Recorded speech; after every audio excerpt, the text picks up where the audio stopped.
যে একটা খঞ্জর বানালো, মাখবাদাতুহু ফি ওয়াসাতিন, যে খঞ্জরের হ্যান্ডেল হচ্ছে মাঝখানে, দুই দিকে ধারালো ছুরি। এটা ধার দেয় আর কয় ওমর তোরে আমি বুঝাবো।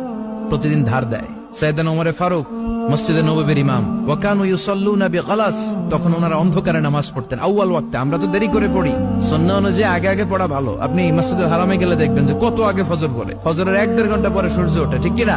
তো সে একবার ছদ্মবেশে ফজরের সময় প্রথম কাতারে যে হাজির, আসলে কিন্তু মাজুসি, সূর্যের পূজা করে। খঞ্জরটা নিয়ে এসে দাঁড়ালেন। ওমরে ফারুক ফজরের সময় ঢুকলেন, বললেন আকিমিস সালাহ, একামত দাও। একামত দেয়া হলো। ওমরে ফারুক আল্লাহু আকবার বলে অন্ধকারে ফজরের সালাত শুরু করলেন। প্রথম রাকাত যখন পড়ে ফেললেন, রুকুতে যাবে, ইন দা মিন টাইম সে খঞ্জর বের করে ওমরে ফারুককে 3টা স্টেবিং করেছে।